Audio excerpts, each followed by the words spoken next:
Like, subscribe and press the bell icon for more videos from PHN Learn. For more videos, download our app from the Play Store.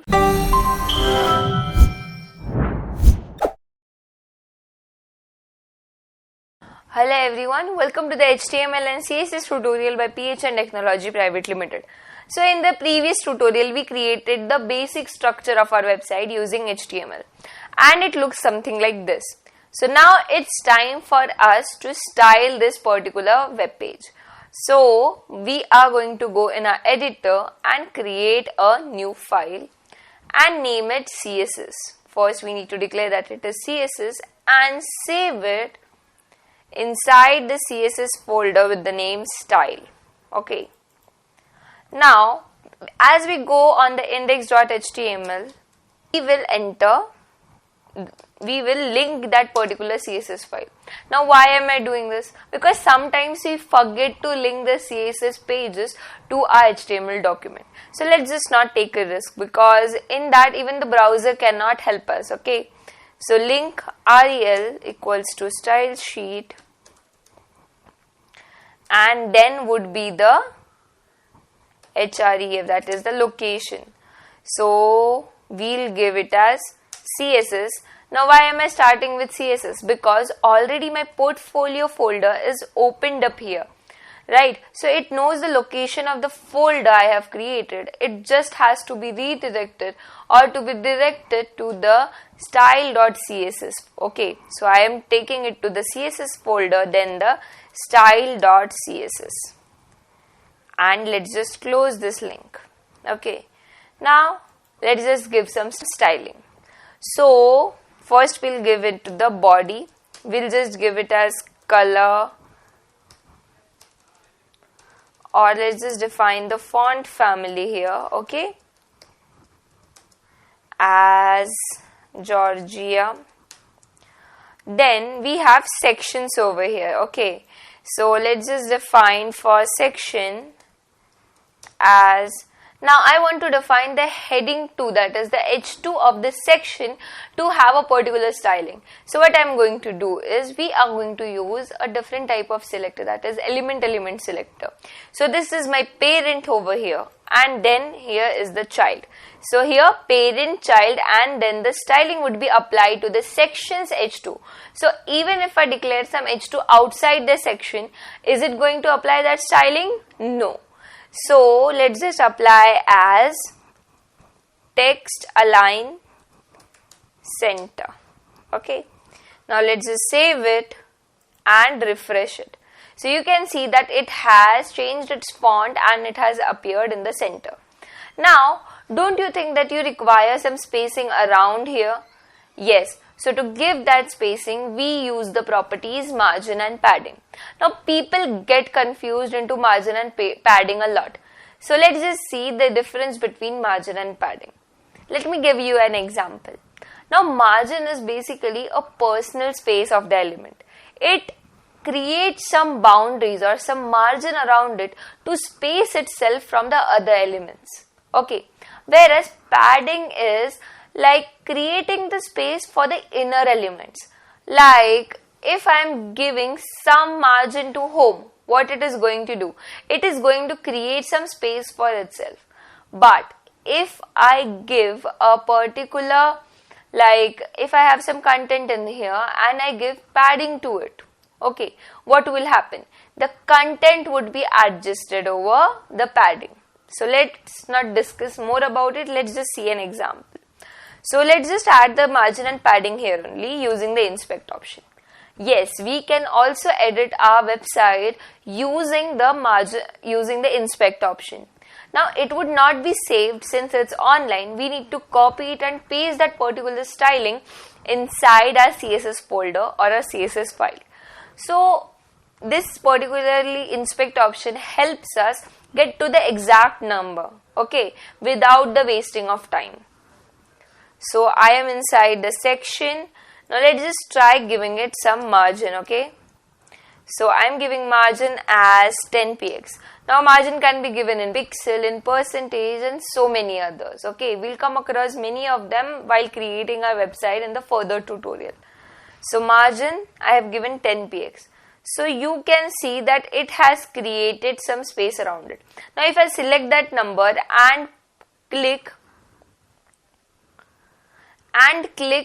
upper button, you can see that the margin is increasing. That's right. So this is how the margin works. Now let's just see what is padding. Okay, I'm keeping the margin on and we'll see for padding. But we don't have a lot of content in here, so you're not able to understand. So let's just go in here and enter some content. That is, enter P/P. Okay, that is closing the tag. And then we'll go in tools and go in snippets and use the Lorem Ipsum. It's a very easy to get text. Okay, so I've saved it. Now you will see that the padding or the margin I've given to home will disappear since it cannot be saved over here, right? So I have selected the section and I'm giving margin to it again as 20px. Okay, now it has created a margin over itself. Now let's just add padding to it and let it be 20px only. So what has it done? It has arranged the content inside it. As you increase or decreases, the content inside it is increasing or decreasing. So this is the difference between margin and padding. Okay, so I think this is very much perfect for my page. So I'm going to copy it and I'm going to apply this styling for every section. Okay, so I have used the element selector, pasted the properties, and let's just refresh this page now. Okay, now if you think that the space between the bottom of this, like in the end, is too much, you can change the margin bottom, the top, the right, the left, and even the padding. So this was about the margin and padding. Now let's just see how we can give a background color. So to give a background color, we will go in the body. Okay, since every content is inside the body. Okay, so we'll give background color and we can choose any color we want to. Okay, so I've given red, so you can see the red color has applied in here. Also, you can give an background image also. Now mostly what you see in in any website is a image. Okay, so we can use background color for different sections also, right? So let's just see for background image. So background image. Now the background image has to have a URL. Now you must have observed that in a document in the HTML I use href, whereas in style I am using URL. Whereas what we are doing using both of them, we are locating the particular file. So why this difference? So this is a kind of a rule in HTML and CSS. You will mostly see three of the attributes to locate a particular file. The three are href, URL and src. Href is mostly used in the HTML, or mostly is in the sense is only used in the HTML, whereas URL is stuck with CSS. And src is mostly used to define the source of the particular file. We use it mostly for the images. Okay, now we are using a background image, and since we are inside the CSS, we are going to use URL. So URL here. Now I have already downloaded 2 to 3 images. Okay, so I am going to give bg.jpg, but it will not know my space, my location by this. Okay, so you need to give, first of all you need to give commas in here. Inside that commas you need to enter your file name. So it has to go in the images, right? So we will save it and we will see if it has applied. No. Let's just see what is bg1. bg or my background looks like this. Okay, so let's just close this. So it hasn't been applied. So let's just see why it isn't appearing. So when we take our mouse on it, we can see the address.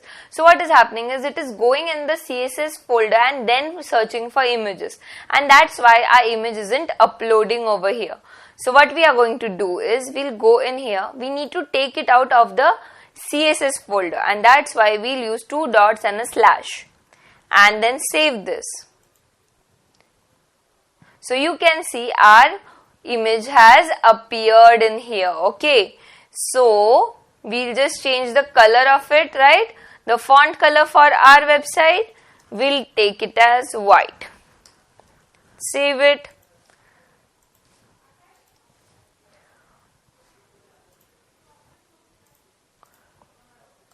I have by a mistake entered slash. Let's just enter it once again. So it has appeared now. Now what do I need to do is, you can see that my image is repeating over here. I can change every bit of this. I can give my background size, I can decide the background position, the origin, then the background repeating, then if I want to get the scrolling, how I want the scrolling, everything using the background properties. Now we'll just see for the background repeat, okay, because I don't want my background to repeat. So what I'm going to give is no repeat. You can see the other values which you can give. You can repeat it using x-axis or only via the y-axis. All the minute details can be edited over here. So I have decided as no repeat. So you can see that it has appeared only once and this side isn't covered. So what I am going to do is, I am going to define the background size. So you can have a lot of properties like these to make your background visible. You can stretch the images, you can make it repeat or not repeat, okay? It's all on your creativity and your design. So I am going to give it as 100% and let's just see what happens. We always have our inspect option to edit, right? So you can see it is not repeating and it has stretched a little. So this was all about the basic structure of your website. Now you can try the different properties of CSS for background and the font. Here you can explore the properties of CSS related to background and the text and the font. So let's meet in the next tutorial and start with the creation of a nav bar. Thank you. For more videos, download our app from the Play Store.